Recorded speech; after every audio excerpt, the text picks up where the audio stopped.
Buenas.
Ahí cómo se escucha, ya mejor.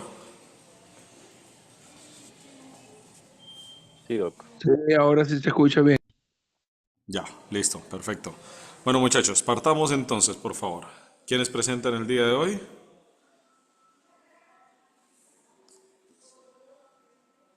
La doctora Seminario, yo y los chicos, los internos. Yo Excelente. puedo partir, Listo, Doc, si partamos por quieres. los chicos entonces. Ah, bueno, Ya, dale, Chris. Sí, tú. Dale, dale. No, tú. Dale, Chris. ya, voy.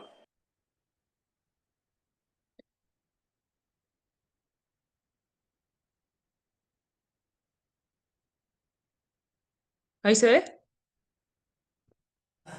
Sí. Sí, se ve clarito. Ya, súper.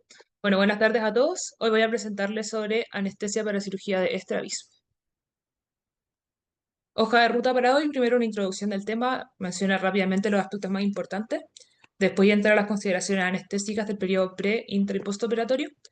Voy a hablar del reflejo oculocardíaco, que quizás es como lo más característico de esta cirugía, y unas conclusiones ya para ir cerrando. Primero, modo de introducción, el estrabismo se ha visto que afecta al 3 a 5% de la población, y lo vemos sobre todo en población pediátrica. Y en la cirugía de estrabismo, los músculos extraoculares pueden tensarse, alargarse, transponerse o acortarse para corregir este defecto. Cosas particulares de esta cirugía son que tienen mayor incidencia de aparición de reflejo oculocardíaco, que vamos a ver en detalle más adelante, y de nodos y vómitos en el postoperatorio. Indicaciones para la cirugía, más allá del tema estético, se ha visto que una corrección temprana, o sea, antes de los 10 meses de vida, mejora los resultados sensoriales y oculomotores sin efectos adversos a largo plazo. Entonces, en la población que más nos vamos a encontrar en esta cirugía está alrededor de esta edad, de los 8 o 12 meses. La alineación ortotrópica de los ojos generalmente ocurre durante el primer mes de vida. Acá lo que ocurre es que el cerebro va a combinar las dos imágenes, que tiene una de cada ojo, y se forma una sola imagen tridimensional, lo que nos permite tener visión binocular. En el estrabismo lo que ocurre, hay un desequilibrio en la función de los músculos extraoculares, entonces las dos imágenes diferentes se van a transmitir al cerebro, pero como dos imágenes y no se van a combinar como una sola. Entonces perdemos lo que es la percepción de profundidad. Factores de riesgo para el estrabismo se ha visto sobre todo pacientes prematuros que hayan tenido bajo peso al nacer, pacientes que durante el embarazo la madre ha consumido tabaco, con síndrome de Down en un 29%, parálisis cerebral un 53% y otros síndromes con disstosis craneofacial hasta un 90%. Y esto es de relevancia para nosotros por todas las comorbilidades asociadas a estos síndromes que vamos a ver más adelante. El movimiento del ojo se controla por 4 músculos rectos y 2 músculos oblicuos. Los músculos recto superior, el recto interno, el recto inferior y el oblicuo menor, todos van a inervarse por el tercer par craneano, el oculomotor. Tenemos el músculo recto externo que se va a inervar por el nervio abducens y el oblicuo mayor que se va a inervar por el nervio troclear. Ahora, en términos de sensibilidad, la parte de la córnea, el cuadrante perelímbico, la zona perelímbica y parte perelímbica de la conjuntiva se van a inervar por los nervios nasociliares y el resto de la conjuntiva por nervios lagrimales y nervio frontal. Y también mencionar un poquito para la anatomía la cápsula de Tenon, ¿no es cierto? Que está como fascia fibrosa que va a rodear el ojo y lo va a separar de todo lo que es la gracia orbitaria y otros tejidos extraoculares. Esto es importante por el bloqueo del nervio periférico que se puede hacer, ¿no es cierto?, a nivel de la cápsula de Tenon. Consideraciones anestésicas particulares de esta cirugía. Bueno, como toda cirugía en verdad en pediatría, tenemos que indagar por infecciones de vías respiratorias altas superiores, pacientes que hayan tenido antecedentes de prematuridad y alguna complicación asociada, pacientes con retraso del desarrollo, parálisis cerebral y otros síndromes congénitos. Y acá, sobre todo lo que conlleva, ¿no es cierto?, evaluación de vía y corazón, porque muchas veces estos síndromes asocian anomalías tanto craneofaciales como cardíacas, así que hay que indagar bien en esto.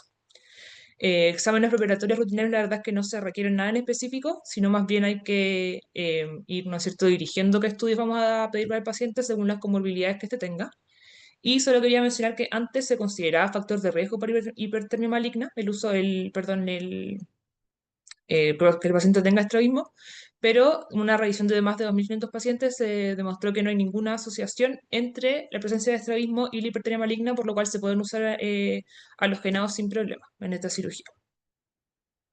Acá les quería mencionar algunos síndromes que generalmente se asocian al estrabismo y las consideraciones que tiene cada uno de ellos. Por ejemplo, el síndrome de Apert son pacientes que tienen brachicefalia, craneosinostosis, que tienen hipoplasia de la cara o que tienen, por ejemplo, fusión de las vértebras cervicales.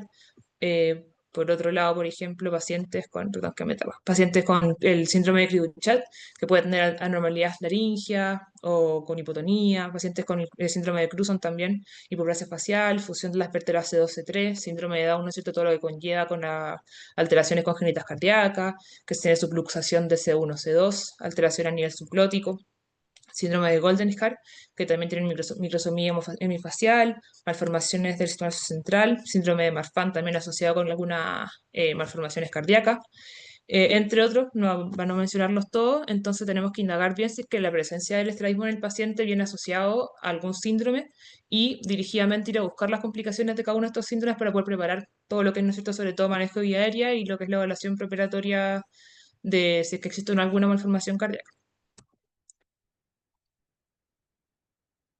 Ya entrando a la parte intraoperatoria, tener en consideración que el cirujano muchas veces usa vasoconstrictores tópicos, como por ejemplo la fenilefrina, y esto puede provocar efectos adversos como hipertensión, arritmias de vía pulmonar, etc. Tener especial ojo al momento que se realiza la incisión quirúrgica, si es que ésta se hace sobre una zona donde se acumuló este vasoconstrictor, o si es que se aplica directamente en la superficie expuesta de los músculos extraoculares, mayor riesgo, ¿no es cierto?, de que tenga fusión sistémica y que aparezcan también estos efectos adversos sistémicos que se ha visto en pediatría, por ejemplo, que puede aparecer hasta hipertensiones bien severas y edemas pulmonares, también asociado al uso de vasoconstrictores tópicos. Consideraciones anestésicas específicas, quería mencionar el reflejo oculocardíaco, acá va a ser muy breve porque después voy a nuevamente a ahondar en este, que se define como una disminución del más del 20% de la frecuencia cardíaca o la presencia de arritmia al momento de traccionar el globo ocular o los músculos extraoculares. Y se puede presentar lo más comúnmente como bradicardia, pero también como un bloqueo de completo, extracciones ventriculares, fibrilación ventricular o asistolía. Y también se ha descrito el reflejo oculorrespiratorio, que se caracteriza por bradipnea, respiración irregular, hipercapnia y hasta paro respiratorio, que también ocurre por tracción de los músculos extraoculares. Se ha visto que la aparición de este es menos frecuente si se usa sevoflurano versus alotano y que también se puede disminuir la incidencia de esta al usar un bloqueo retrovulvar como ayudante, ¿no es cierto?, en la anestesia.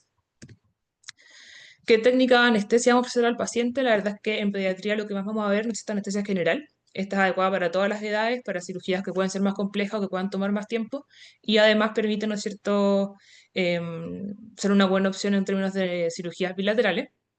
Se ha visto que el sevoflurano tiene menor incidencia de reflejo oculocardíaco por un lado, pero obviamente mayor riesgo de náusea en el postoperatorio y también se ha visto que hay más agitación al momento de usar sevoflurano versus propofol, que reduce la agitación y las náuseas, pero que puede aumentar la incidencia del reflejo oculocardíaco.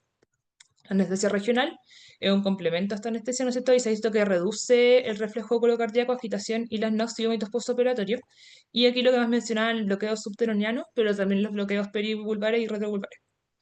Y la anestesia tópica, que se puede usar más en adultos, siempre asociado obviamente a alguna sedación. En niños es menos útil, no nos van a colaborar tanto, así que mencionarlo como que existe, pero la verdad es que no la vamos a ver tanto en contexto pediátrico. Términos de analgesia postoperatoria, es una cirugía que en general no tiene un dolor postoperatorio tan importante. Se ha visto así, no hay grandes diferencias entre el uso de AINES endovenosos versus opioides endovenosos, tanto en puntuación de dolor postoperatorio, necesidad de rescate. Y sí considerar que los opioides van a tener mayores efectos adversos, sobre todo pacientes que van a ser sometidos a cirugías que idealmente son ambulatorias. Entonces, tener esto en consideración al momento de elegir cuál va a ser nuestra estrategia, ¿no es cierto?, que vamos a usar. Se recomienda un enfoque multimodal, usar tanto paracetamol, AINES, anestésicos locales tópicos y tratar de limitar o usar la menor cantidad de opioides posible. Los bloqueos regionales pueden reducir tanto dolor y náusea postoperatorio, pero el anestésico local tópico tiene mayor efecto en términos de analgesia postoperatoria. Y también tener en consideración que la mayoría de los pacientes va a tener dolor hasta 3 días después de la cirugía. Entonces también planificar bien cuál va a ser el esquema analgésico que se le va a dejar para la casa también al paciente para este periodo, no sé, todos 3 días siguientes.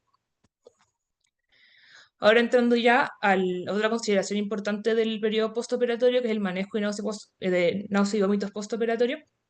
En niños en verdad se habla más de vómitos no más postoperatorios porque es difícil que ellos como que puedan expresar la sensación de náusea. Y acá la escala que se usa es la escala de Eberhardt. Quise hacer énfasis, ¿no es cierto?, que la cirugía de estrabismo en sí ya es un factor de riesgo para la presencia de esto. Y entonces ya partimos basalmente con un riesgo aumentado de náusea y vómitos postoperatorios solo por el tipo de cirugía. Otros factores de riesgo: edad mayor a 3 años, cirugía más de 30 minutos y también historia personal o familiar de náusea y vómitos postoperatorios. Cada uno va sumando alrededor de un 20% mayor riesgo de la aparición de estos. Se describe que niños que van a cirugía de estrabismo que no reciben profilaxis, las náuseas y vómitos postoperatorias tempranas ocurren antes de la 6 horas, ocurren en un 54% y la tardía hasta un 59%. Hay algunos factores que reducen la aparición de estos, como por ejemplo el uso de bloqueos regionales, la hidratación endovenosa en el pabellón, que puede ser 15 a 30 ml por kilo, el uso de propofol o de Tiva, ¿no es cierto?, dentro de la cirugía, la anestesia tópica, reducir el uso de opioides y una técnica quirúrgica más suave, donde se ha visto, por ejemplo, que tracciones muy prolongadas o donde se usan muchos, donde se arreglan, perdón, muchos músculos, tiene mayor incidencia. Y se recomienda entrar profilaxis multimodal, sea ondansetron y dexametasona como profilaxis estándar. Y en caso de que hayan otros factores adicionales de riesgo de náuseas y vómitos, o sea, ya pensar en usar TIVA también como opción, como estrategia de manejo de esto. Se describen distintas etiologías de por qué quizá en esta cirugía hay mayor incidencia de las náuseas y vómitos postoperatorios. Lo primero que se describe es el reflejo oculométrico, que igual que el reflejo oculocardíaco, la tracción manual de los músculos extraoculares estimula vía el centro del vómito, vía ganglio ciliar. Entonces, esta misma tracción que nos da el reflejo oculocardíaco también explicaría por qué hay más riesgo de náusea y vómito en el postoperatorio. Se describen también otras teorías, como por ejemplo que una alteración de la percepción visual postoperatoria, al corregir agudamente, ¿no es cierto?, los ejes visuales, produjo una distorsión de la imagen visual y esto también da esta sensación de náusea para el paciente. Y también, como había mencionado previamente, el número de músculos reparados va a incidir en la incidencia. Ahí estoy cuando se operan los dos ojos frente a solamente un ojo, la incidencia aumenta 2,5 veces. Tenemos muchos grupos de fármacos que podemos usar para tanto profilaxis y tratamiento. Los que más usamos, el corticosteroide, aquí la dexametasona, que es general de 0,1 a 0,15 miligramos por kilo, y los antagonistas de receptores de serotonina 5-HT3, que es el ondansetron, que en general también es 0,1 a 0,15 miligramos por kilo, pero también recordar, por ejemplo, antagonistas de receptor de dopamina, el droperidol, también podemos asociarlo, ¿no es cierto?, a nuestra estrategia y también el uso de TIVA en caso de requerirlo. Ya para ir cerrando mi presentación, quería hablar un poquito del reflejo oculocardíaco ya en profundidad. Como dije previamente, se define como una disminución de la frecuencia cardíaca más del 20% sobre el basal al aplicar presión sobre el globo ocular o la tracción de los músculos extraoculares u otros contenidos orbitarios. El arco del reflejo oculocardíaco tiene un componente aferente que va a ser dado por el nervio trigémino y un componente eferente que va a ser dado por el vago. Y este arco inicia, ¿no es cierto?, con la estimulación, como dije previamente, los receptores de estiramiento de tejidos oculares y periorbitarios, como vemos acá, no sé si se ve mi mouse, pero acá al lado izquierdo de la pantalla. Después los nervios ciliares cortos y largos, ¿no es cierto?, llegan al ganglio ciliar y después con la división oftálmica del nervio trigémino se llega al ganglio de Gasser, lleva el impulso nervioso.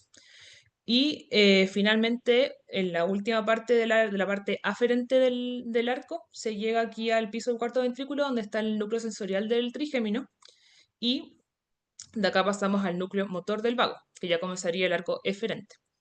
Y aquí llegaría, ¿no es cierto?, esta información vagal hasta el nodo sinusal, y tendría esta respuesta motora vagal que se traduce en bradicardia o cronotopía negativa, que es lo que normalmente vemos al momento a la aparición del reflejo oculocardíaco. La incidencia de esta en cirugía de estrabismo varía entre un 14 y un 90%, y se ha visto que disminuye con el paciente, es decir, es mayor a medida que sea menor el paciente. Recordar que el paciente pediátrico, el gasto cardíaco de estos depende mucho más de la frecuencia cardíaca, entonces son más susceptibles a las consecuencias que puede tener el reflejo oculocardíaco versus un adulto, por ejemplo. Y otra de las hipótesis para explicar, ¿no es cierto?, en estos pacientes, por qué es más frecuente, es que tienen basalmente un mayor tono vagal, lo que nos favorecería, ¿no es cierto?, la aparición de esto. Ciertos factores, ¿no es cierto?, que van a incidir tanto en incidencia y severidad del reflejo oculocardíaco. Se ha visto, y nosotros también acá en el intraoperatorio podemos actuar. Se ha visto, por ejemplo, la hipoxia, hipercapnia, acidosis, la técnica quirúrgica, que como también les dije previamente, la tracción prolongada o muy fuerte, muy brusca de los músculos hace que haya mayor incidencia de esto. Y el agente anestésico utilizado, que vamos a ver más adelante, y se ha visto que el músculo recto medial es el que más comúnmente se asocia a la aparición del reflejo. Otros factores de riesgo: pacientes con trauma orbital, sexo masculino, que hayan presentado en cirugías previas este reflejo, con cardiopatías congénitas, síndrome de Down y en edades extremas menores a 1 año o mayores de 80 años en caso de cirugías de adultos. Lo que se ha visto dentro del intraoperatorio, que hay menor incidencia del reflejo si es que se usan anestésicos inhalatorios volátiles en comparación con otros agentes endovenosos, que los cambios en frecuencia cardíaca al usar deflorano o sevoflurano son menores, son intermedios con el uso de isoflurano o enflurano y mayores con el alotano. Y también por otro lado que la profundidad de la anestesia influía en la aparición de esto. Y aquí mostraron que había menor incidencia de reflejo oculocardíaco cuando una profundidad anestésica era mayor a 50 utilizando el BIS. Entonces, qué tan profundo está el paciente, el aumento de la tracción, también va a tener importancia, ¿no es cierto?, en la incidencia de esto. El propofol se asoció a mayor incidencia del reflejo oculocardíaco versus otros anestésicos endovenosos, incluso cuando se administró atropina profiláctica, y duplica el uso de propofol la ocurrencia del reflejo oculocardíaco versus sevoflurano, por ejemplo. No solo esto, sino también requirieron más tratamiento, y se explica probablemente porque el uso de propofol, ¿no es cierto?, en sí tiene una depresión simpática central y aumenta la estimulación vagal, entonces por esto estos pacientes como que son más propensos a presentar el reflejo. Por otro lado, el uso de remifentanilo también potencia la bradicardia inducida por la atracción de los músculos extraoculares, y igual que el propofol, aun cuando se usó como de manera profiláctica la atropina, igual tenía eventos más frecuentes del reflejo oculocardíaco y mayores reducciones de la frecuencia cardíaca. Y por otro lado, la ketamina en dosis alta, más de 1,5 miligramos por kilo, se vio que sí podía tener un efecto preventivo sobre el reflejo, pero que dosis menores no mostraban poquito o ningún efecto. Los bloqueos de nervio periférico para tanto anestesia como aquinesia ocular, que los oftalmólogos necesitan muchas veces que el ojo esté quieto. Acá describen el bloqueo perivulvar, retrovulvar y el subteroidano. Y estos podían bloquear la conducción nerviosa del núcleo ciliar y atenuar esta vía aferente del arco. y se vio que había una incidencia de 14,4% al usar los bloqueos versus 63,3%. Pacientes que ya habían tenido cambios al trazado electrocardiográfico durante la tracción muscular, se usó silocaína retrovulvar y se vio que dentro del primer minuto de uso del anestésico local ya se abolían estos cambios que previamente aparecían en la tracción del músculo, pero otros estudios la verdad es que decían que no tenía tanto efecto, por ende hay resultados bien contradictorios en cuanto a si efectivamente el uso de los bloqueos podía tener el efecto, y lo que más describían era sobre todo el bloqueo retrovulvar versus los otros dos. Por otro lado, el uso de anestésicos locales tópicos también mostró que producía cierta protección contra el reflejo oculocardíaco, menos que los bloqueos, y eso también a nivel del aferente del arco. El uso de anticolinérgicos profilácticos, como por ejemplo la atropina, sí mostraban reducción de incidencia del reflejo oculocardíaco, pero lo que ellos mencionaban es que el uso de la atropina muchas veces tenía una inducción de arritmias que eran de mayor duración y que tenían mayor inestabilidad hemodinámica para el paciente, como por ejemplo taquicardias sinusales o latidos ventriculares ectópicos, bigeminismo, entre otros. Entonces no recomendaban, así como para todos los pacientes, usar el anticolinérgico profiláctico por, ¿no es cierto?, estos efectos adversos que muchas veces hacían más daño que el reflejo en sí. Y como ya para cerrar el tema, y también un poco a la conclusión a la que ellos llegan, es que la bradicardia, que ocurre, ¿no es cierto?, por el reflejo oculocardíaco, muchas veces suele ser leve, no tienen consecuencias clínicas. Si es que se mantiene más de 20 segundos, sí, o se asocia a inestabilidad hemodinámica, tenemos que, ¿no es cierto?, pedirle al oftalmólogo que reduzca o elimine ya por completo el estímulo al paciente, y muchas veces solamente eliminando la manipulación quirúrgica, la bradicardia cede sin necesidad de usar algún otro tratamiento. Entonces, más que nada, estar vigilantes, estar bien pendientes de la aparición de este, pero también recordar que muchas veces solamente con eliminar el estímulo se va a recuperar solo la frecuencia cardíaca. Y ya para cerrar la presentación, la cirugía de estrabismo o el estrabismo en sí es una condición clínica que muchas veces asocia a síndrome genético, que tenemos que ir, ¿no es cierto?, a indagar cada uno de ellos y ver las comorbilidades asociadas. Cirugía que en general se hace con anestesia general más anestesia regional. Importante el uso de analgesia postoperatoria multimodal, ¿no es cierto? Recordar que usar tanto analgésico endovenoso, ya para la casa los anestésicos tópicos locales como lo más importante. Es una cirugía que tiene una alta incidencia de nóxicos postoperatorios, por ende tenemos que tener un buen plan, una buena estrategia para prevención de esto y también el tratamiento de esto. Y vigilar el reflejo oculocardíaco, ¿no es cierto? Y como les dije, recordar que muchas veces al eliminar el estímulo es suficiente para recuperar, ¿no es cierto?, la frecuencia cardíaca previa. Y con eso ya estaríamos cerrando. Muchas gracias. Bien, Chris, excelente presentación, siempre. Siempre es bueno recordar la fisiopatología del reflejo oculocardíaco, ¿cierto? Entrada por trigémino, salida por el vago, y en realidad el primer manejo es pedirle a los cirujanos que suelten el músculo, ¿cierto?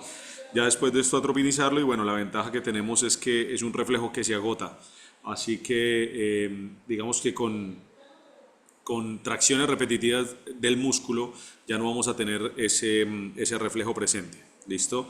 Así que bastante bien.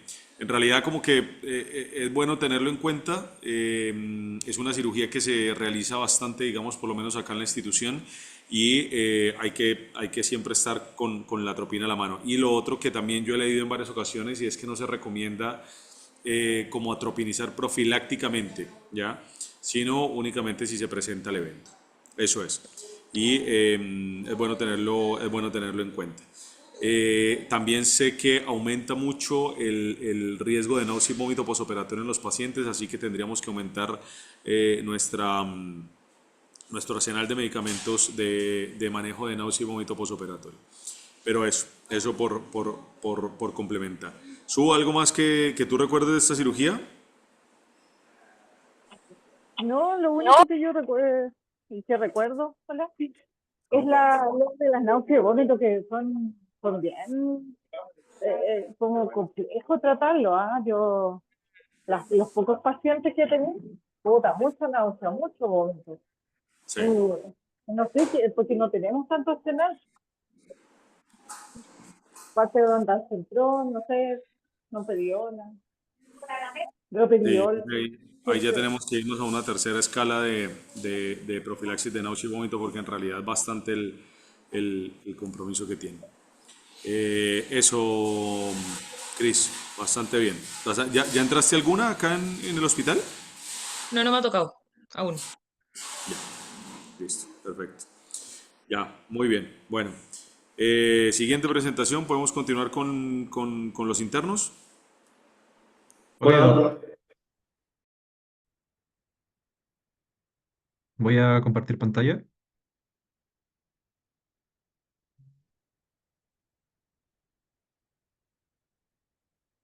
Ok. ¿Se ve, cierto? Sí, se ve bien. Sí. Ok. Pero voy a dejar de compartir un poco para activar la cámara que no me dejaba. Ahora sí.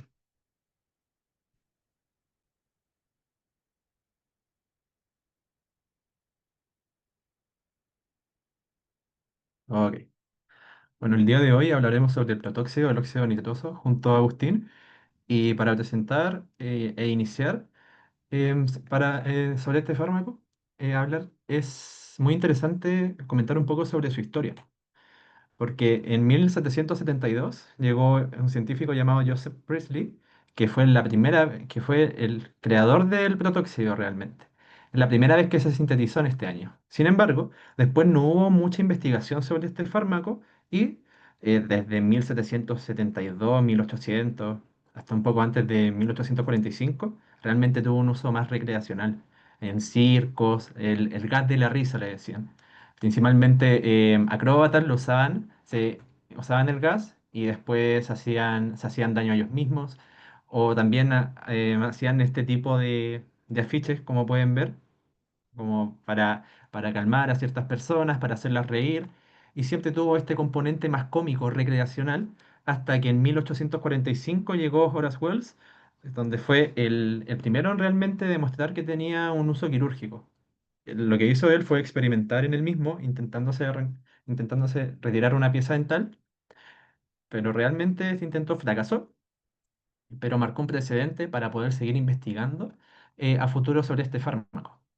El que realmente logró un cambio fue Kikovic, que al usarlo se dio cuenta que las pacientes, por ejemplo, en trabajo de parto, se ponían hipóxicas, se ponían cianóticas. Entonces usó una concentración de 50% de totóxido con 50% de oxígeno y se dio cuenta que de esa forma se podía usar de mejor manera. Es así como es súper interesante ver cómo un fármaco que antes se usaba para la entretención pasó a ser algo fundamental dentro de la medicina. El óxido nítrico es una estructura simple pero estable que es inorgánico, incoloro e inoloro. Hay algunas partes donde se describe que tiene un olor suave, aromático, pero la mayor parte del tiempo es inoloro y es un gas a temperatura y a presión ambiente. Y lo menciono porque se almacena en cilindros presurizados aproximadamente de 50 atmósferas donde se mantiene líquido. Es un gas no inflamable, pero que aporta a la combustión y se administra por inhalación.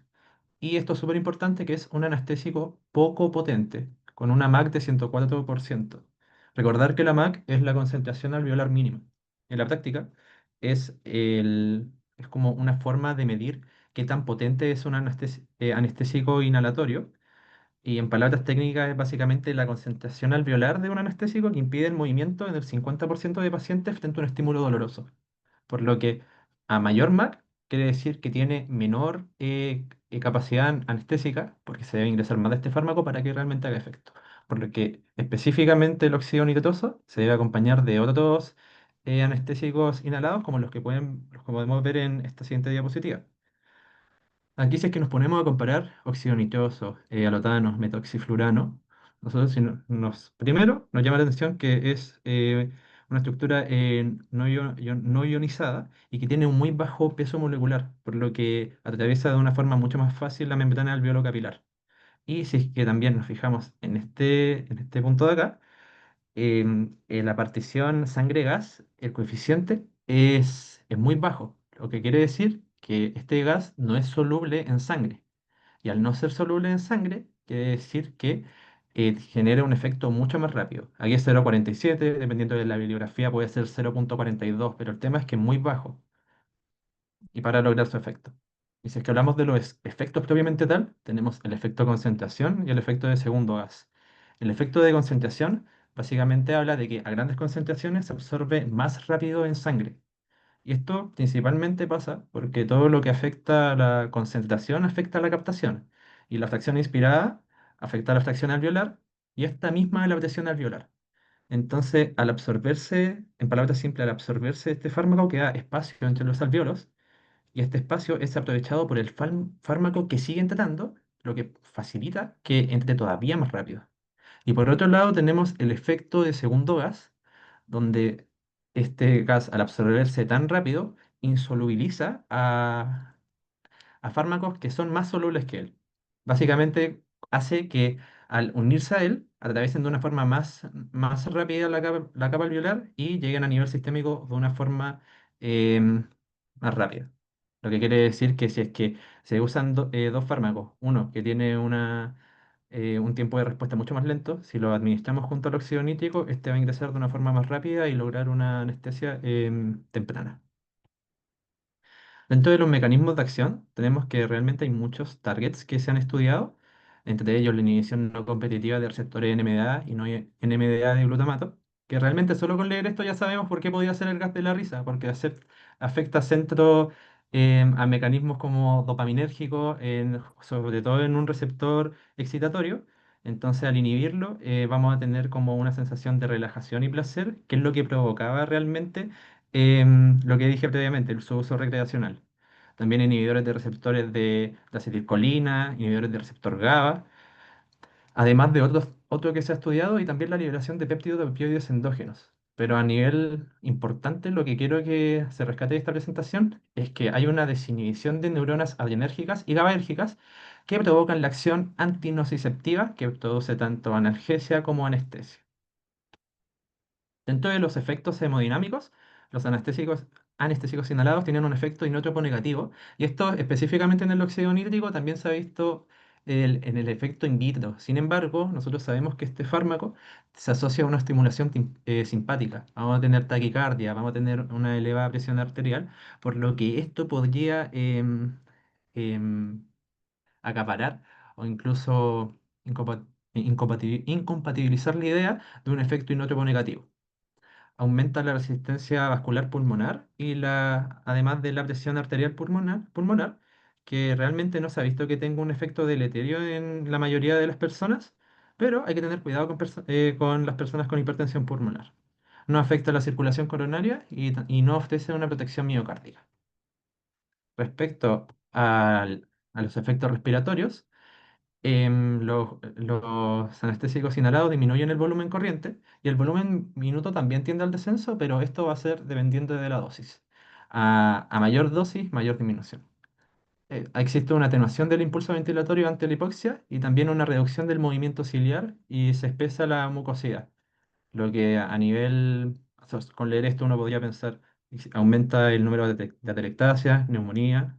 Eso realmente es lo que vamos a ver más tarde con Agustín en esta presentación. Y algo súper interesante que apareció cuando estábamos estudiando esto es el tema de la biotransformación. Porque aproximadamente el 99% del fármaco se excreta por vía pulmonar y no existe una metabolización añadida. Sin embargo, es súper importante lo que vemos aquí en pantalla, que se produce una oxidación irreversible del átomo de cobalto de la vitamina B12. Y al hacer esto, se inactivan las cobalaminas, afectando a las enzimas que usan esta como cofactor, que puede ser el paso de homocisteína a metionina. Y esto es relevante porque afecta directamente a la producción de ADN.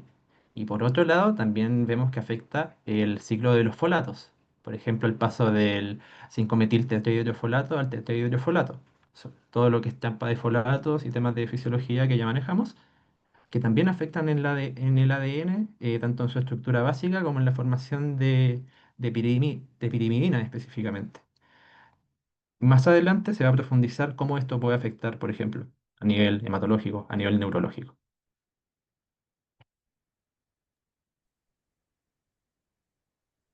Bien, no sé si me veo o si se escucha bien, porque estoy en el hospital, así que no tengo idea si se escucha bien. ¿Se escucha o no? ¿Se escucha bien? Ah, ya, muchas gracias. Bien, entonces vamos a continuar ahora con las contraindicaciones. Y tiene contraindicaciones absolutas de fármaco relativa. Como pueden ver, estará si el paciente tiene neumotórax, si tiene alguna cirugía reciente intraocular que se ocupe gas, que se lo vamos a hablar después, la hipertensión pulmonar que comentó Octavio, y los pacientes con deficiencia de B12 y folatos. Ya vamos a explicar eso por qué ocurre en la siguiente diapositiva. Entonces, varios de los efectos que tiene este fármaco es uno que se conoce como la difusión a espacios con aire, ya que básicamente nos habla de que el óxido nitroso entra rápidamente a los espacios con aire, ya a una velocidad superior a la que sale el nitrógeno. Por lo tanto, estas cavidades empiezan a aumentar rápidamente su presión y puede ser potencialmente peligroso porque, por ejemplo, tenemos un paciente con obstrucción intestinal y esto puede incluso perforar el intestino. ¿Ya? Entonces, por eso, el fármaco per se puede provocar distensión abdominal y es una contraindicación darlo en un paciente que ya tiene ya una distensión producto de una obstrucción intestinal. También se habla de los pacientes con ciertas patologías de otorrino, por ejemplo, una otitis serosa, también podemos provocar daño en la membrana timpánica. ¿Ya? Así que está contraindicado tanto en pacientes con neumotórax, obstrucción intestinal y gas intraocular. De hecho, se comenta de que en pacientes que tienen neumotórax, iniciar óxido nitroso, como a los 10 minutos, aumenta un 50%, es algo bastante de locos, ¿ya? Pero lo hace. Siguiente. Bien, otra cosa importante es que el óxido nitroso se estudió mucho, hace muchos años, de hecho tengo este paper que es de 1955, que ya se hablaba de que genera hipoxia, ¿ya? Y esto es porque cuando se interrumpe la administración del óxido nitroso, tan rápido como ingresaba a nuestro cuerpo, también sale. Entonces, al salir tan rápidamente, va a suceder que la presión parcial de oxígeno va a encontrarse disminuida, ¿ya? Porque tenemos un gas, que sería el óxido nitroso que está saliendo rápidamente, que va a ocupar, ¿verdad?, esa presión parcial y todos los demás gases van en declive. Por tanto, también iría en declive la presión parcial de oxígeno y con ello produciría hipoxia. Sin embargo, esto se ve de que cuando uno administra oxígeno suplementario al 100%, es suficiente para mitigar ese efecto adverso que tenemos, ¿ya? Que sería la difusión que genera hipoxia. Lo otro que se habla mucho es que genera náuseas y vómitos, y es cierto, ya genera mucho náuseas y vómitos postoperatorio, de hecho es el efecto adverso más frecuente, y la causa se postula que es justamente la distensión del intestino, la que habíamos hablado al principio. ¿Ya? Eso podría ser una de las causas que expliquen por qué genera náuseas y vómitos postoperatorio. La otra también es a través de los mecanismos de acción que comentó Octavio, que también se sitúan entre los receptores dopaminérgicos, opioides, y eso también podría explicar también cómo se concatena y genera náusea y vómito. Eso sí, esto tiene una duración que va a dosis dependiente. Ya, de hecho, se habla de que a mayor dosis y a mayor tiempo, mayoritariamente mayor tiempo, esto se provoca más. Ya se habla de que cirugías ya que duran más de 60 minutos, inclusive 120 minutos, sin duda tienen esta complicación. Ahora bien, el estudio Enigma 2, que es un estudio que voy a hablar después, que es el estudio más grande que tenemos de óxido nitroso randomizado, nos comenta de que esto puede solventarse si es que hacemos una buena profilaxis antimética. Y lo otro es justamente lo que comentaba Octavio, que tiene que ver con esta hiperhomocisteinemia, producto de que no podemos pasar la homocisteína a metionina, ¿ya? Entonces, evidentemente, en pacientes que tengan ya déficit de folato o déficit de B12, es una contraindicación para ocupar este fármaco, ¿ya? Porque va a empeorar mucho más esto, ¿ya? Y ahí viene el punto más llamativo de este fármaco y que entró en debate durante todos estos años. De hecho, se hablaba de que producía anemia megalobástica, que si bien lo hace, tiene que hacerlo en exposición prolongada, ¿ya? Esto más que nada es una cuestión teórica, pero se ha visto que tiene la exposición ocupacional. De hecho, se han hecho estudios en anestesiólogos que han ocupado este fármaco en los años 90 y que no tenían un sistema para poder eliminarlo, ya como los tenemos ahora, y eso generaba de que estos cursaran con anemia megalobástica, con alteraciones incluso en el ADN, ¿ya? Alteraciones genómicas que se pasaban a la familia, ¿ya? Pero que esto ahora no ha ocurrido, ¿ya? Ahora bien, con respecto a las embarazadas, que es algo que voy a hablar después porque es donde se puede utilizar este fármaco, hay poca evidencia que muestre que tiene complicaciones teratogénicas, ¿ya? Al menos in vivo no hay, sí en animales, ya, pero en humanos no ha ocurrido. Y lo otro que sí, algo que se comenta harto en los papers, en la literatura, es también con el tema de la exposición ocupacional, que anestesiólogos o equipo de anestesiología de los años 90-80 perdón, del siglo pasado, se comentaba la toxicidad de la mielopatía y neuropatía, ya que es algo que actualmente no está ocurriendo, no hay reportes de eso, no hay tantos. Adelante. Bien, como les comenté, tenemos un estudio bastante grande, que es el estudio Enigma, ya que tiene dos versiones, Enigma 1 y Enigma 2, que es lo que tenemos randomizado más grande con respecto a signo trozo, ya son del año 2007 más o menos. El Enigma 1, cuando se realizó, demostraba de que habían aumento de incidencia de patologías cardiovasculares. Ya, de hecho, se comparaba dos tipos de pacientes que ocupaban anestesia general con óxido nitroso, ¿ya? Cirugías que no eran cardíacas, y uno ocupaba óxido nitroso y otro no, y se veía que los que ocupaban óxido nitroso aumentaba la incidencia de infarto, de ACV, de TDP incluso, ¿ya? Y de muerte, ¿ya? Eso era como lo que llamó la atención. Y fue en 2050 pacientes. Pero luego salió el Enigma 2 con un estudio más grande, ya con 7.112 pacientes, y en ese estudio no se demostró. ¿Ya? Así que no hay una diferencia entre la mortalidad ni tampoco la incidencia de patologías cardiovasculares. ¿Ya? Adelante. Ya, con respecto a los usos actuales, la verdad, tenemos antecedentes de que se ocupa como anestesia general, como bien comentó Octavio, no se ocupa solamente óxido nitroso, sino que se ocupan otros fármacos además de este, se ocupa para analgesia, y donde más está vigente actualmente, donde se encuentran más publicaciones al respecto, es en odontología, ¿ya? Y más que nada tiene que ver con la ansiedad de los pacientes. Es un muy buen fármaco ansiolítico. Entonces, se ocupa el gas, el paciente, que por lo generalmente es un paciente pediátrico, se relaja y se puede hacer la cirugía sin mayor inconveniente. Entonces, donde más sale el paper es en odontología. Y donde también se está ocupando bastante, especialmente en Europa, es en el trabajo de parto. ¿Ya? Y de hecho, se habla de que aumenta la satisfacción materna, no por el hecho de que disminuya más el dolor que la anestesia neuroaxial, ya porque no es el caso, sino por la idea de control que tiene la madre sobre este fármaco, ya porque ella puede administrárselo. Y también porque puede incluso caminar, ¿verdad? Puede administrarlo, puede estar caminando mientras está en su trabajo de parto. Entonces, eso es lo que hace que sea relevante, en donde tiene su mayor cabida entonces en las pacientes que no quieren no quieren neuroaxial, podemos plantear entonces óxido nitroso como una buena alternativa, ¿ya? Esos serían como las situaciones, los settings clínicos que más se ocupa el óxido nitroso actualmente, en estos años. Adelante, Octavio.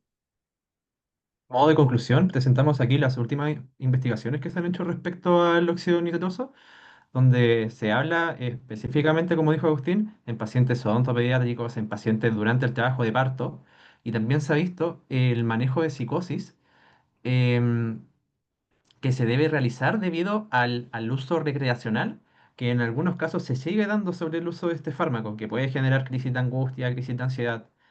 Más que la gente tiende a usar este fármaco como uso recreacional debido a este efecto ansiolítico inicialmente, pero que a larga data a largo plazo puede hacer un efecto rebote. Y también este año salió un paper sobre en pacientes pediátricos el uso de óxido nitroso, pero el conflicto que genera al generar gases de efecto invernadero, que es algo súper reciente y súper interesante que también podría afectar la salud en general. A modo de conclusión, es súper importante comprender el funcionamiento de este fármaco, en qué settings de paciente nosotros debemos usarlo y también de qué forma nosotros podemos aprovechar los efectos teniendo en cuenta que no puede funcionar de forma aislada, más que nada porque tiene em, una baja potencia. Pero si nosotros comprendemos todo esto, si comprendemos la forma en que lo podemos aplicar y en qué contexto, es un fármaco que realmente nos puede ayudar y que dentro de la anestesiología, por mucho que en algunos casos se prefiera dejar de lado, podemos usarlo y ayudar de buena forma a nuestros pacientes. Gracias por su atención.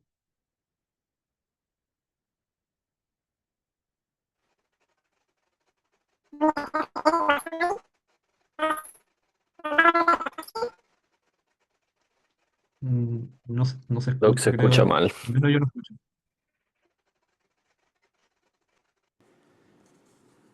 Ya no sé qué pasa con mi audio. Ahora sí La se última, escucha Ahí se bien. escucha. déjame ver Ahí la se última escucha, foto. Doc. Ok.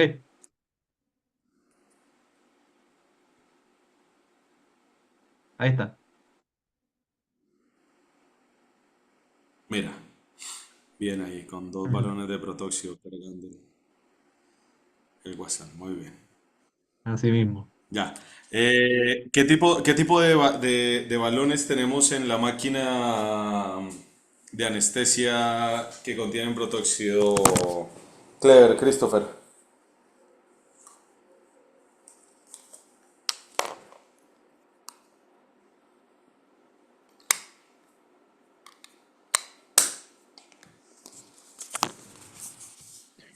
Doc, como balones contenido líquido, como ¿Qué, qué letrica tienen los balones?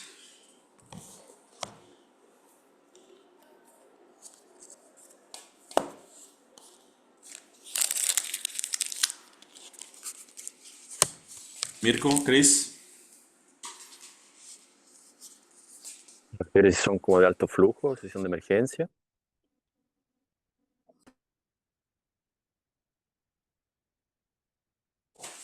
A ¿Aló? ver, qué tipo de balones son los que están detrás de la máquina de anestesia? ¿Los balones de protóxido y el oxígeno? Me está preguntando eso. Sí. ¿Son de alto flujo? Ya, ¿y cómo puedes medir la cantidad de protóxido que tienen esos balones? Bueno, el protóxido no se puede medir la presión que tiene porque como se encuentran parcialmente en estado líquido hay que pesarlo. Perfecto, muy bien. Aparte de los usos que dijeron los doctores, que muy buena presentación de por sí, muchachos. Qué otro nicho tiene Clever, el protóxido?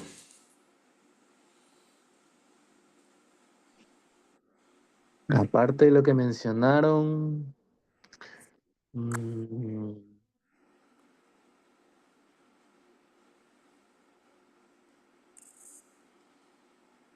no, no, ni idea.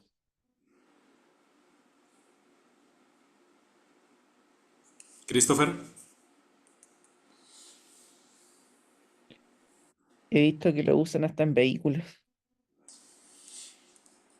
Sí. ¿Y en qué más?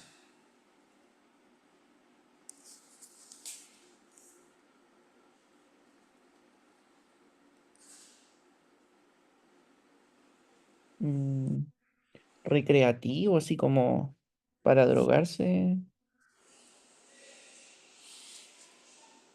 No Lo sé, he visto. no sé si los chicos lo mencionaron, pero la inducción anestésica en pediatría, hay muchas personas que ocupan para poder saturar el circuito concentraciones también de protóxido y poder dar, digamos que un bolo de halogenado para la inducción anestésica, ¿ya?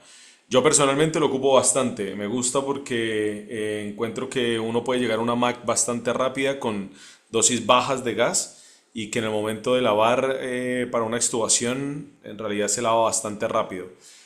Hay que tener en consideración eso. Y hay otro tema ambiental muy importante con el protóxido. ¿Quién lo reconoce? ¿Quién lo ubica? ¿O quién lo puede contar?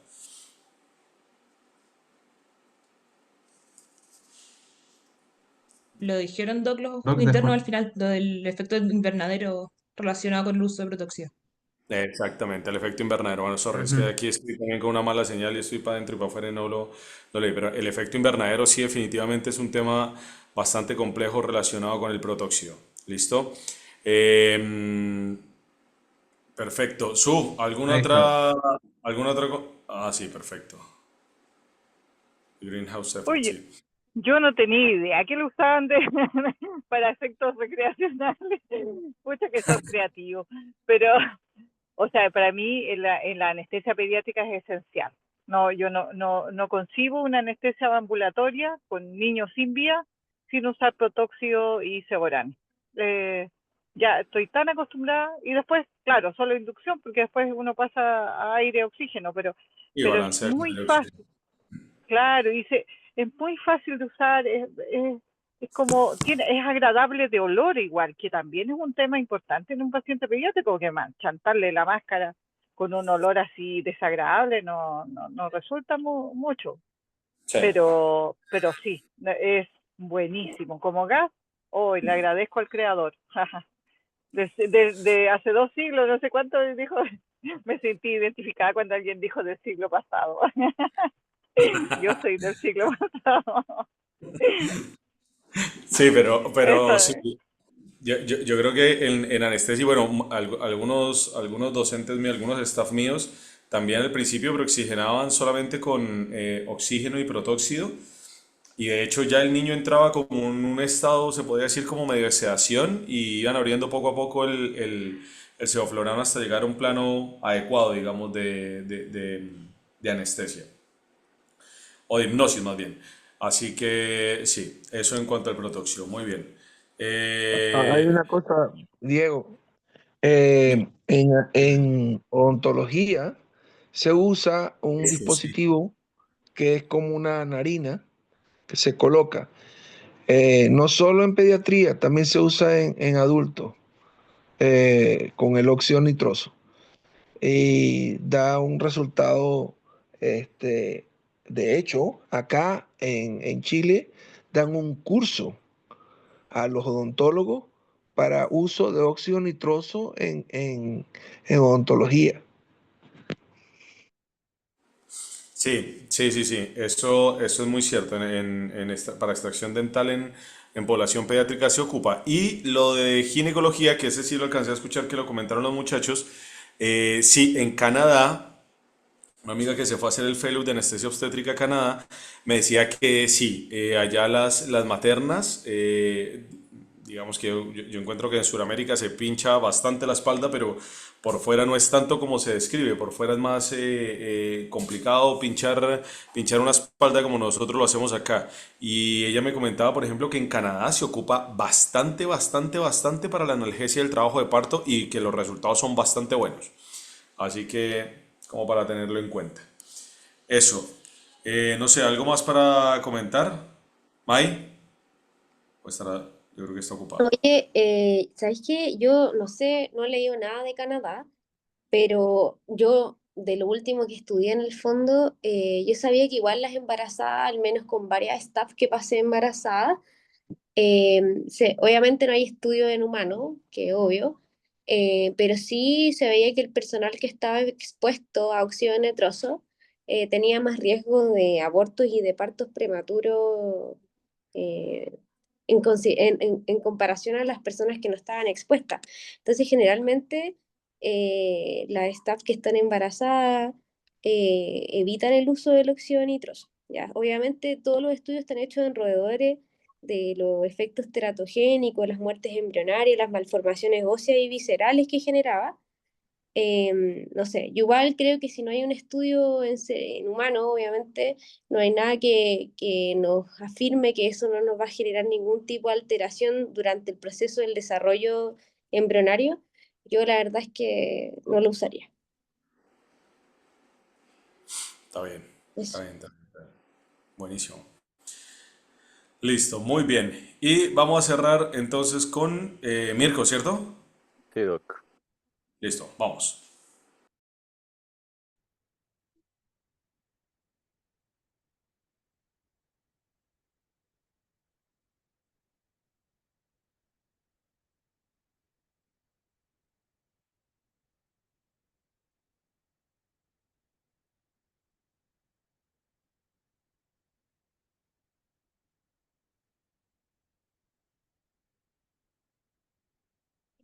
Y ahora sí.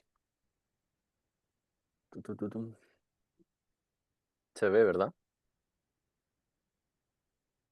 ¿Aló? Sí, Sí. Ya. Buenas noches. Un agrado estar aquí con ustedes nuevamente. Hoy día voy a hablar de cirugía obstétrica en embarazadas. Esta es la hoja de ruta que vamos a seguir, una breve introducción con algunos datos epidemiológicos, hablar de la fisiología materna, que realmente cuando uno busca sobre el tema de cirugía no obstétrica en paciente embarazada, Es súper importante tener en consideración todos los cambios que se presentan en el embarazo, como lo hemos venido conversando a lo largo de los seminarios, y cuando uno revisa el tema siempre lo están recalcando, además de las consideraciones fetales que hay que tener, el componente de cómo voy a manejar la anestesia y los tipos de cirugía que se realizan, y unas breves conclusiones. Para comenzar, partir hablando de que la necesidad de cirugía no obstétrica en una paciente embarazada no es tan rara. Se estima que alrededor del 1 a 2% de las pacientes se sometan a procedimientos de cirugías no obstétricas. Dentro de los más comunes se encuentra la apendicectomía, la colecistectomía, pacientes que sufren traumas o pacientes que se operan de tumores, que ya voy a hablar un poco más de eso adelante. Y los riesgos se asocian principalmente a la pérdida gestacional, al parto prematuro o el bajo peso al nacer, todo esto asociado a los riesgos anestésicos y quirúrgicos propios de los procedimientos que realizamos. Por lo tanto, la anestesia que yo le brinde a mi paciente debe equilibrar tanto la seguridad materna como el bienestar fetal y siempre debe ser un trabajo coordinado entre los obstetras, entre nosotros como equipo de anestesia y los cirujanos que vayan a operar. Habitualmente, por lo que pude estar averiguando, en cirugías más simples, por decirlo de alguna forma, no siempre se está presente el obstetra en pabellón, pero sí está avisado, y en otras cirugías definitivamente se encuentran afuera del pabellón esperando o atentos a si ocurre algo. Dentro de los cambios fisiológicos que presenta una embarazada y que son importantes siempre tenerlos en consideración, una paciente embarazada va a presentar una disminución alrededor del 20% de su capacidad residual funcional, va a tender a un aumento en el consumo metabólico de oxígeno y por lo tanto una hipoxemia más rápida que los pacientes que no se encuentran gestando. Van a presentar cambios cardiovasculares importantes con aumento del gasto cardíaco, va a aumentar la frecuencia cardíaca, disminuye la resistencia vascular sistémica, lo que me va a propiciar a la habilidad hemodinámica y además recordar que tienen un aumento del volumen plasmático y que además a partir de la semana 20 más o menos se puede producir esta compresión aortocava que va a presentar una caída en el gasto cardíaco de mi paciente cuando se encuentre en decúbito supino. Los cambios gastrointestinales que van a presentar puede presentar un aumento del reflujo, una disminución del tono del esfínter esofágico inferior, por lo tanto un mayor riesgo de aspiración y pueden presentar, y bueno, no es que puedan, presentan un aumento de la dificultad de intubación y alteraciones en su vía aérea por congestión, presentan edema, friabilidad y las pacientes, por recordar algo, aumentaban sus malampatíes desde incluso 1,2 a 4 directamente. Continuando con las consideraciones fetales, es importante tener en consideración que los fetos van a presentar distintos riesgos dependiendo del trimestre en el que se encuentra la paciente al someterse a una cirugía.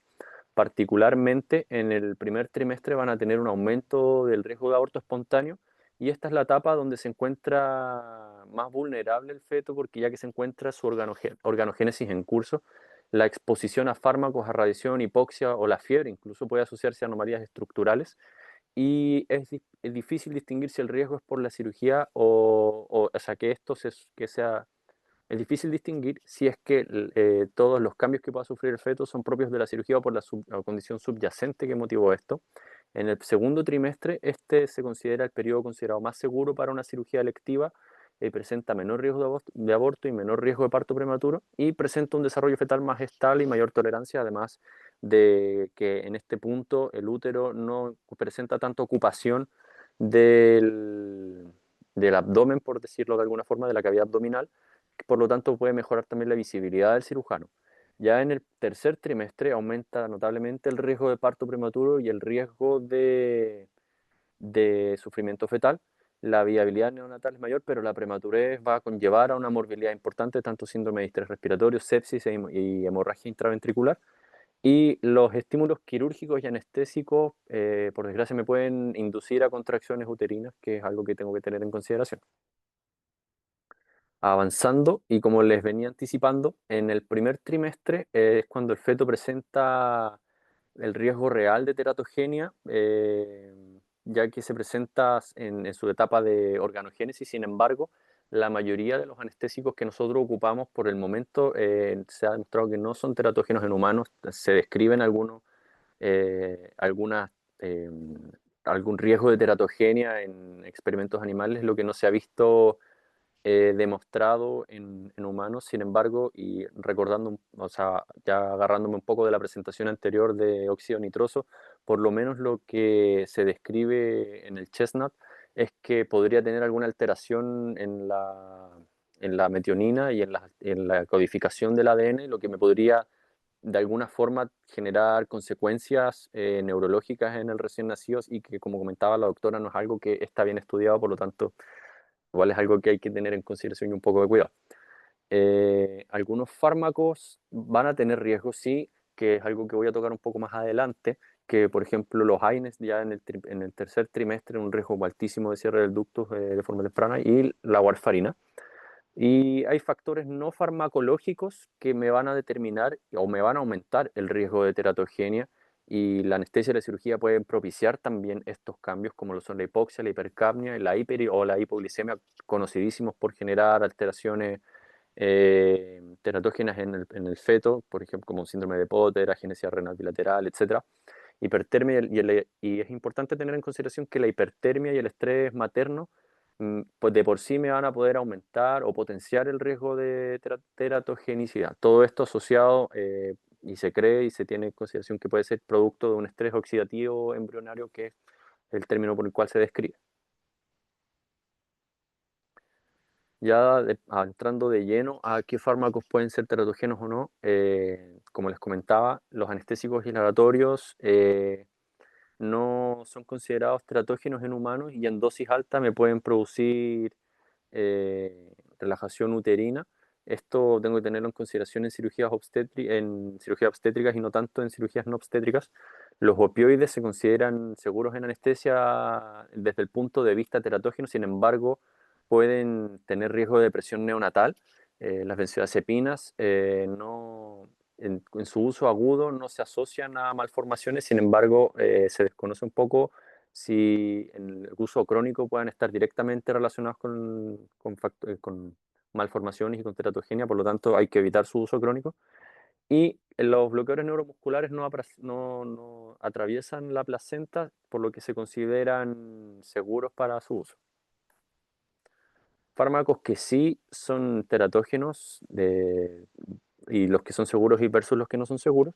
Dentro de los que son seguros, por ejemplo, en los antibióticos tenemos penicilina, cefalosporinas, clindamicina, macrólidos como la eritromicina, y los que tienen un riesgo alto de teratogenia y están bien descritos son las tetraciclinas, que pueden presentar alteraciones dentarias, alteraciones óseas, y las quinolonas, que tienen restricción del crecimiento del cartílago, sobre todo en estudios animales.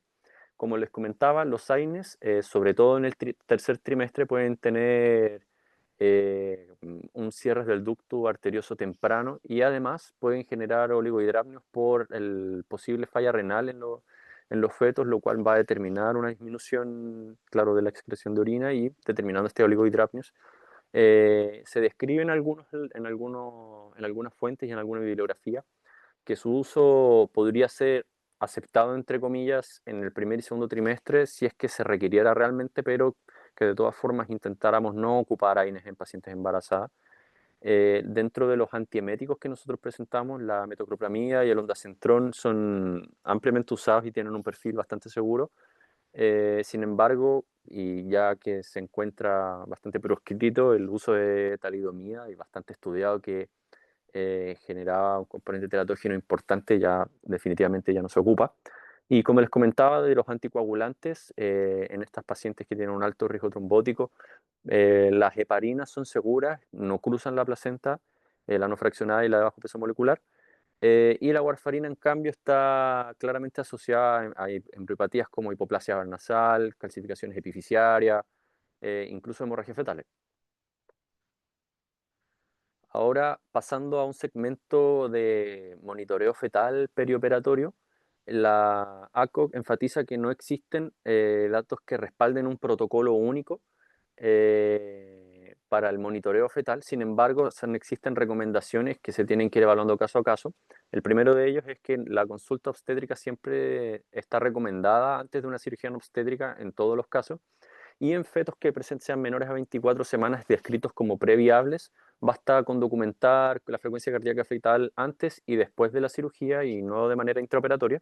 Y en fetos ya en calidad de viables, lo mínimo es este monitoreo antes y después de la cirugía, y el monitoreo intraoperatorio va a estar indicado siempre y cuando el feto sea viable, siempre y cuando sea físicamente posible por el tipo de cirugía que nosotros le estemos realizando a nuestros pacientes, que el obstetra esté disponible en pabellón, ya que si es que yo voy a realizar una monitorización y voy a necesitar un cambio de conducta, por ejemplo, alguna cesárea, el obstetra tiene que estar disponible en pabellón, que la paciente esté enterada de que nosotros vamos a estar haciendo esto y que es posible realizar, o sea, que va a ser un riesgo que tiene que aceptar que puede existir una cesárea de urgencia, y que la cirugía va a permitir una interrupción o modificación para el acceso a la cesárea. Ahora, en cuanto a la elección de la técnica anestésica, el objetivo principal siempre va a ser que nosotros mantengamos la estabilidad materna. Manteniendo la estabilidad materna, lo más probable es que mantengamos una seguridad fetal, evitar hipoxemia, hipercapnia e hipotensión. Y la anestesia regional va a ser preferida siempre y cuando sea factible, y la anestesia general va a estar reservada para ciertas indicaciones específicas. Perdón, ahí, ahora sí. Ya. Dentro de los fármacos que nosotros ocupamos para realizar nuestra anestesia general, como bien sabemos, tenemos los diferentes inductores, de los cuales el propofol es un agente seguro que nosotros podemos ocupar, ya que es un fármaco que cruza la placenta rápidamente, pero su redistribución va a ser bastante rápida, por lo tanto la depresión neonatal va a ser mínima si es que se administra principalmente antes del parto o cuando nosotros tengamos que ocupar. El otomidato va a ser útil en pacientes con inestabilidad cardiovascular, y tampoco tiene riesgo de teratogenicidad. Su limitación en el riesgo de supresión córtico suprarrenal va a ser siempre y cuando los pacientes tengan como alguna especie de administración crónica, por ejemplo, cuando los pacientes están hospitalizados en UCI, por algún tumor productor de catecolaminas, etc. La ketamina, perdón, puede tener el riesgo de aumentar el tono uterino, incrementar la presión arterial y aumentar la frecuencia cardíaca, pero este aumento en el tono uterino puede conducir contracciones uterinas, y al mismo tiempo estas contracciones uterinas van a disminuir el flujo útero-placentario, por lo tanto es algo que tengo que tener en consideración. Además, en estudios animales podría tener algún riesgo de teratogenicidad, pero no se ha visto descrito en humanos. En cuanto a los opioides, todos cruzan la placenta, ya que son lipofílicos, como el fentanilo, y puede causar depresión neonatal, el fentanilo principalmente. En cambio, el remifentanilo, al ser metabolizado por esterasas plasmáticas, cruza la placenta, pero su metabolismo lo hace con un riesgo de depresión neonatal más bajo, y tengo que usarlo en cirugías que tengan alto requerimiento analgésico, por lo tanto es un fármaco más seguro que el fentanilo, como lo hemos visto. Cuanto a los halogenados, todos atraviesan la placenta, pero también hay que tener en consideración que puede tener un efecto autocolítico dosis dependiente, y va a disminuir el MAC de las pacientes, el MAC que yo voy a necesitar, ya que las progesteronas que la paciente presenta, este aumento de las progesteronas que presenta, va a tender a una disminución de la concentración alveolar mínima. Los bloqueadores neuromusculares son seguros, la succinilcolina es segura. Sin embargo, se describe que las pacientes embarazadas pueden tener una disminución de la pseudocolinesterasa, pero que el efecto clínico no es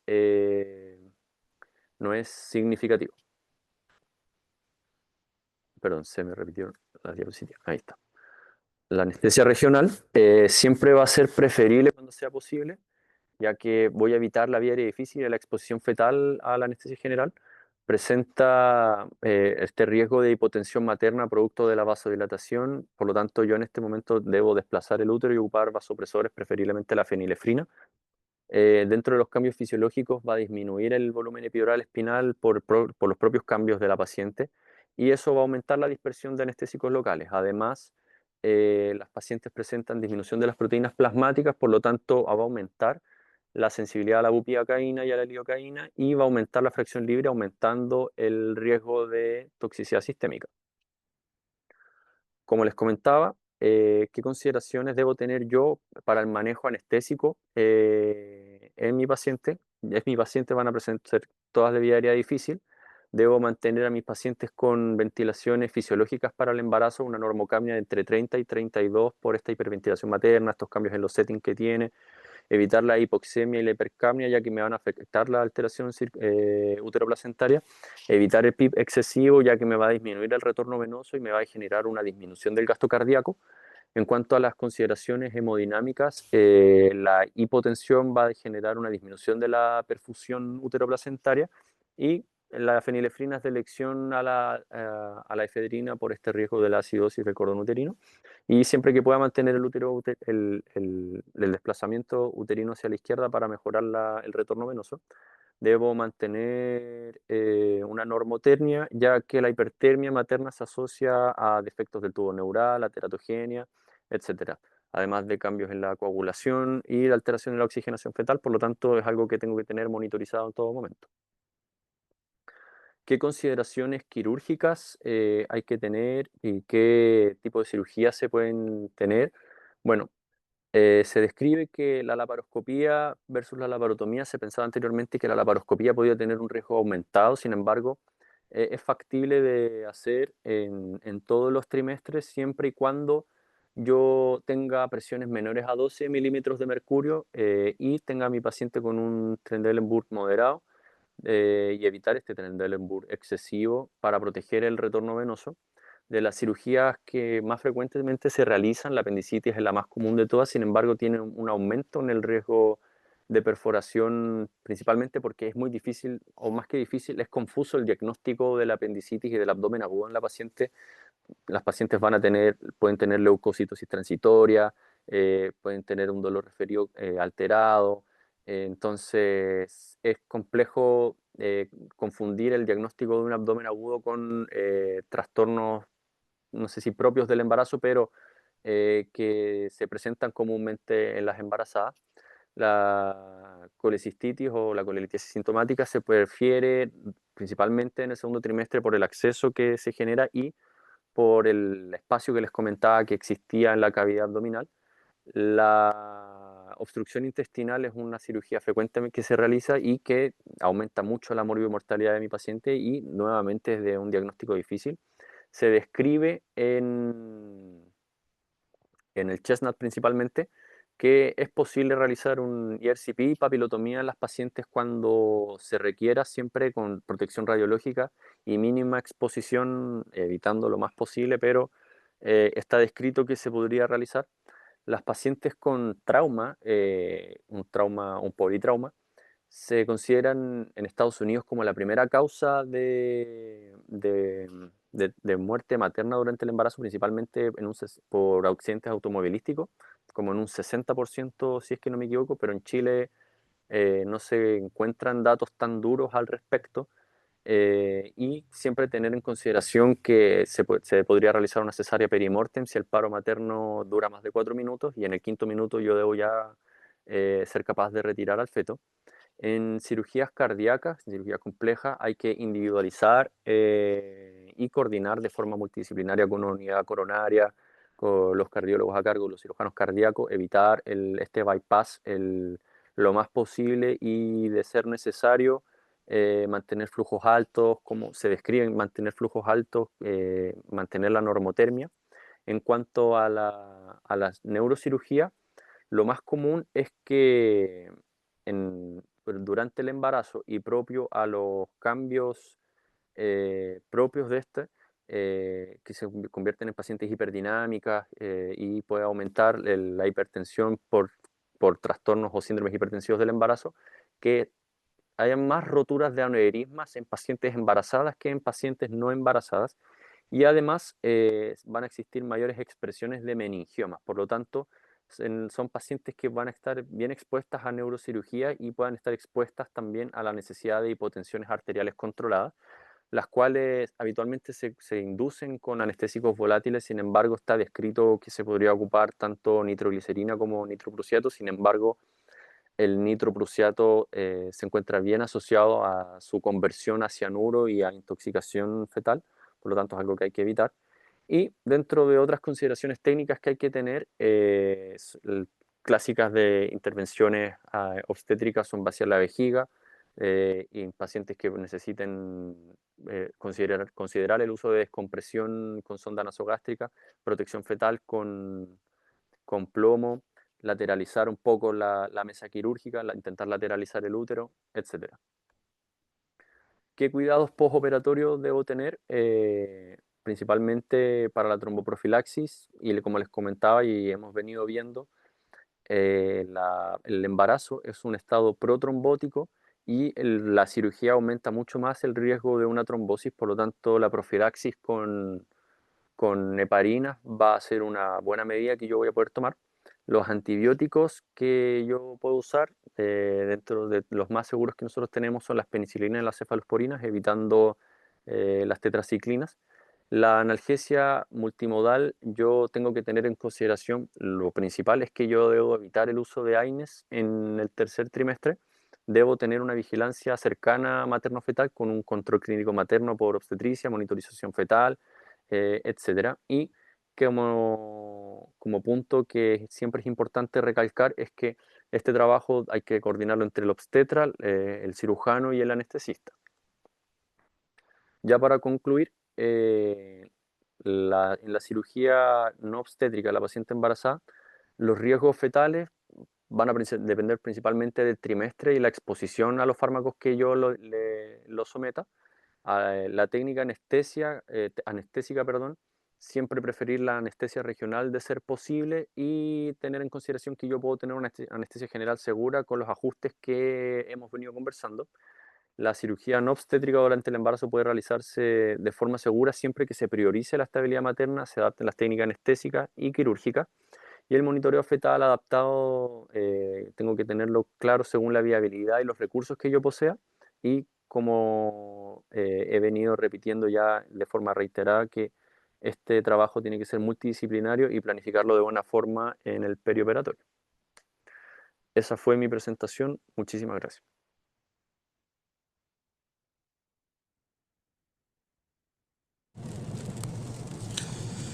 Mirko, muy buena presentación. Yo creo que es súper importante tener claro cuál es el trimestre donde existe menos daño frente al estrés anestésico y el estrés quirúrgico. Es súper importante tenerlo claro, y el por qué, evidentemente, ¿cierto? También es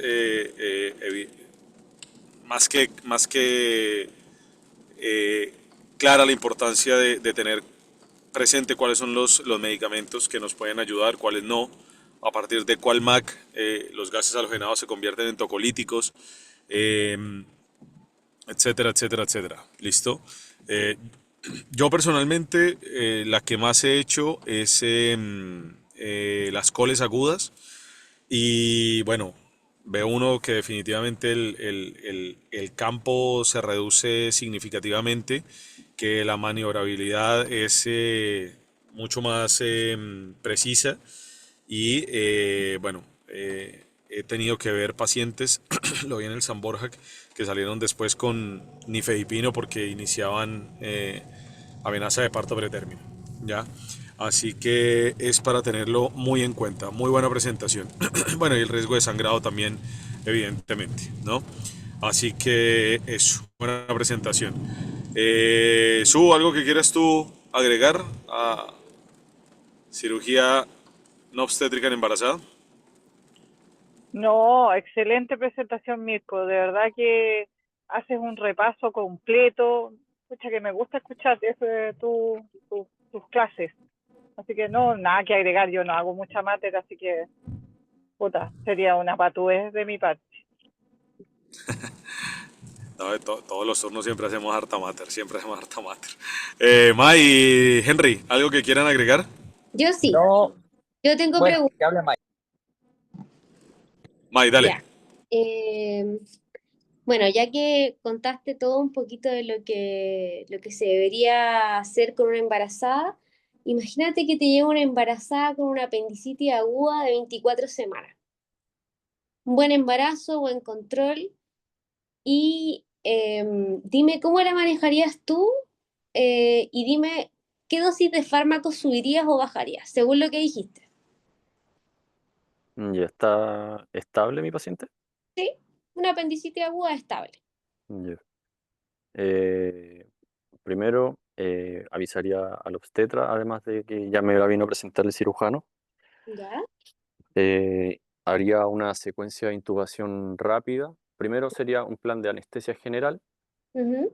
con una secuencia de intubación rápida, ¿Ya? en la cual yo podría ocupar en primera instancia succinilcolina sin riesgo. Eh, ¿Ya? Como inductor podría ocupar propofol ¿Ya? y la mantención la podría hacer con halogenados. ¿Ya? Ocuparía, bueno, principalmente yo como no, o sea, como sé que son vías aéreas difíciles de entrada, creo que yo entraría al tiro con un videolaringoscopio. ¿Ya? Eh, bueno, me faltó el opioide. Sí, Yo, eso de sí, orden sí, de sí. plan, anestesia general, el monitoreo, bla, bla, y de ahí me vais detallando en cada uno de los pasos. Sí, en la inducción yo ocuparía remifentanilo, la verdad. ¿Ya? ¿Alguna Eh, razón por la que usarías remifentanil y no Fenta? Porque tiene menor riesgo de depresión neonatal y es una cirugía en la cual igual se pueden tardar. Entonces, yo creo que por eso yo lo ocuparía. ¿Ya? ¿Qué Eh, puede generar el remifentanilo en el feto? ¿Cómo? ¿Qué podría generar el remifentanilo en el feto? ¿Como de la depresión neonatal se refiere? O sea, es ¿Como que, bradicardia fetal y eso? claro, el bradicardia fetal. Acuérdate que el fentanilo lo que genera finalmente el riesgo cuando uno hace una cesárea, porque lo que hablamos es el fentanil en la cesárea, y uno decide finalmente si lo usa o no, es antes o después del nacimiento del bebé, porque en el fondo el riesgo de depresión respiratoria, ¿cierto? Ese es nuestro riesgo cuando hay una cesárea. Claro, Pero cuando la madre está conectada con la placenta de la guaguita, la verdad es que no existe mucho el riesgo porque estamos ventilando a la madre, ¿cierto? claro. Ya. Entonces, el remifentanilo, ¿cuál es el riesgo en las guaguitas? La bradicardia fetal, ¿cierto? Ujú, Lamentablemente, el problema de eso es que estas cirugías no están indicadas con un monitoreo fetal continuo, ¿ya? Son pocas las cirugías que tienen un monitoreo fetal continuo y que se puede realizar un monitoreo fetal continuo. Por lo tanto, ahí el riesgo es que hagamos una bradicardia, quizás no lo vamos a saber, generalmente no son sostenidas, pero no lo vamos a saber. ¿Ya? Y generalmente son cirugías cortas, pues las apendicitis igual son cortas, deberían durar menos de una hora, deberían hacerse por la vía laparoscópica, especialmente en el primer y segundo trimestre, ¿ya? Y no debería ser una cirugía larga. O sea, si tú lo ujú. pensás así, no debería. De hecho, los cirujanos tienen que demorarse lo menos posible. No, claro, Es decirlo, o sea, tienen que hacerlo lo más rápido posible. ¿Ya? Eso, en el fondo, disminuyendo la exposición de todas las drogas y anestésicos que nosotros le vamos a dar a la madre. Ya, entonces va a usar Remy. ¿Qué más? ya, ok, en mi inducción ya tengo el inductor, el relajo, Ujú, el REMI, o sea, el ujú, inductor, el relajo, el opioide, de ujú. mantención eh, halogenados, Ya. ¿Cuánto te vaya a bajar con los halogenados? por lo menos un 30%. Ya. Entonces, ¿qué es lo que no vas a pasar nunca en estas mujeres? ¿Qué porcentaje de MAC? Como un MAC de 0,7. Mm, mm. Es súper importante, lo dijo Diego recién. ¿Desde qué Sí, MAC es? creo que no lo revisé tan dirigidamente ahora que lo menciona. Ya. Lo vamos a buscar. Mañana lo vamos a conversar porque nos toca juntos. Ya, doctora. Ya, entonces, eso es súper importante, porque en el fondo, si vayas a reducir la MAC, tienes que saber desde qué MAC no puedes subirte, cuál es el efecto adverso que generan las mujeres embarazadas. Porque el halogenado, bajo ese número, la verdad es que no tiene mucha implicancia en la mujer. ¿Ya? Entonces, generalmente hay que tener claro desde qué valor no nos podemos pasar. Ya, y ya me dijiste la mantención, me dijiste succi, ya, ¿y qué pasa si yo te digo no hay succilincolina y tenés que usar rocuronio? ¿Qué pasa ahí? Yo podría ocupar rocuronio. Ya, podrías ocupar rocuronio y ¿qué consideración vas a tener? Eh, ¿Cuánto tienes que principal- disminuirte? con el rocuronio,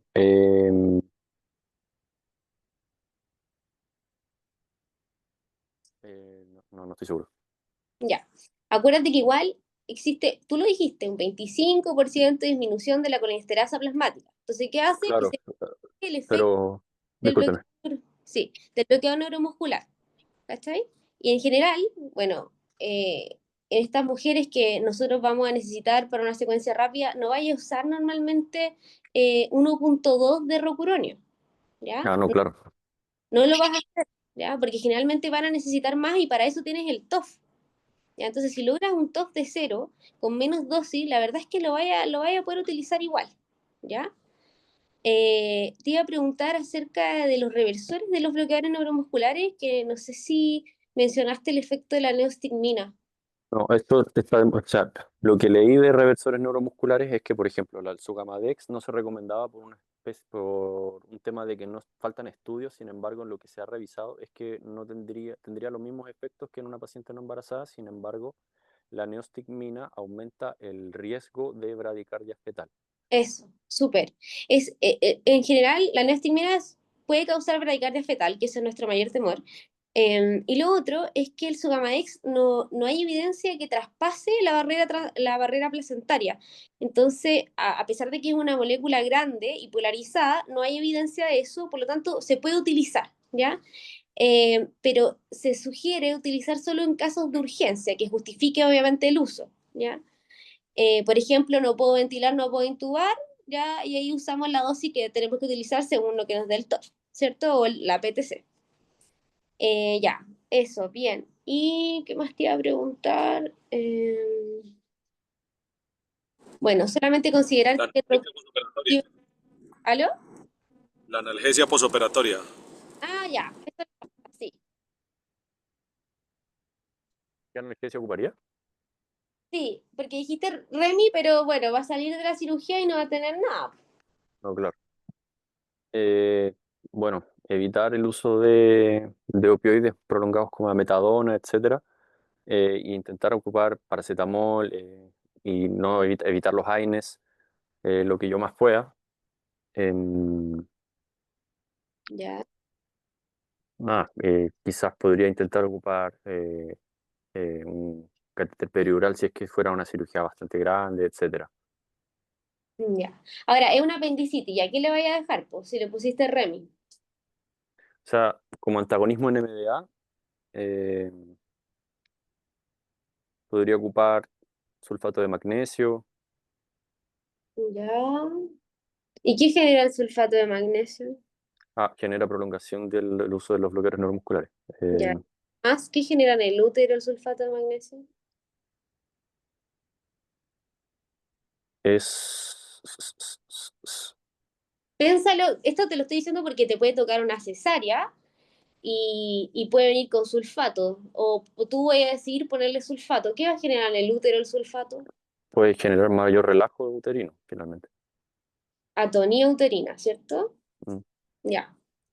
Ya, pues mira, en general yo te sugiero que si no es una cirugía larga, ya, o sea, las coles y las apéndices, usa Fenta. Ahora, no está mal usar remifentanilo, pero tienes que tener una buena analgesia postoperatoria, porque si no esa madre va a estar con dolor afuera porque el remi lo vas a cortar y no va a quedar nada, ¿ya? Entonces, si bien podríais utilizar metadona, tendría que ser igual a dosis más baja y generalmente al inicio, cosa de que la madre salga y no tenga riesgo de depresión respiratoria.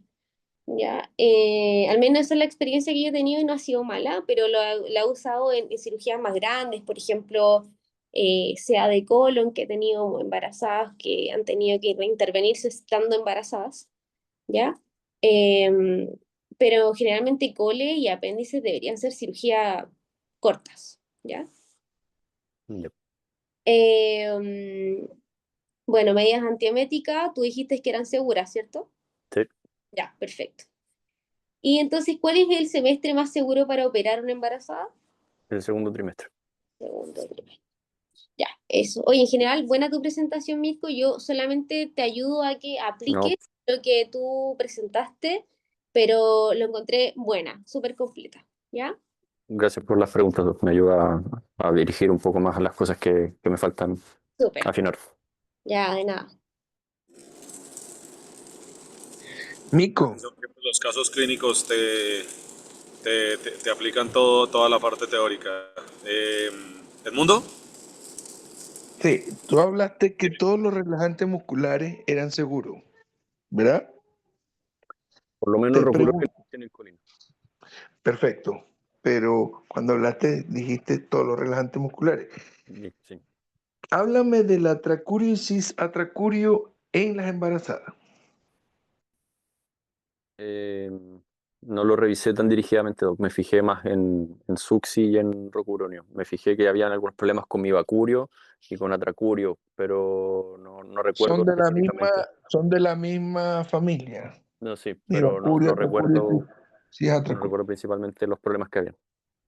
Perfecto, no se debería usar en embarazada. Ujú. Eso, cuando estés con la doctora mañana, entonces discuten este tema también. Sí, Doc.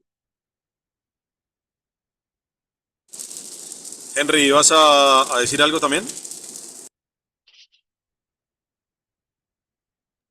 No, creo que ya con las preguntas y con todo lo que conversaron, creo que quedó muy claro el tema.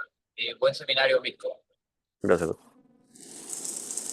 Espero Todos que los los seminarios becados de estuvieron buenos. primero le hayan puesto mucha atención a este casito clínico, porque seguro van a tener otro parecido más adelante. Oigan, también para comentar, hoy tuvimos un caso centinela bastante interesante desde el punto de vista académico. Gracias a Dios no terminó en mayores, lo pudo vivir Mirko. Eh, una espinal total. No, sí, una espinal total. ¿sí? Típico caso de, oye, ve a ponerle un refuerzo a una peri que tú no pusiste. Se puso el refuerzo y de repente la paciente no puedo respirar. Después se quedó sin poder hablar y lo único que podía mover era los ojos. ¿ya? Gracias a Dios la persona que administró el bolo se quedó ahí y él mismo trajo a la mamá, digamos, a pabellón. Yo le pongo, no sé, un Apgar 9, 8 a la guagua y sin problema. Pero yo creo que un caso que sería bueno revisarlo como dentro de las complicaciones también de la administración de los refuerzos del catéter peridural y cómo actuar en ese momento. ¿ya? Al final, bueno, yo no sé si Mirko de pronto la pudo ir a ver a la recuperación. Yo fui a hablar con la señora después en la recu. Evidentemente estaba asustada por lo que ha pasado, pero digamos, en términos generales estaba con una hemodinamia bastante adecuada y ya había recuperado todo el cuadro. Así que eso. Bueno, yo creo que unas presentaciones muy completas.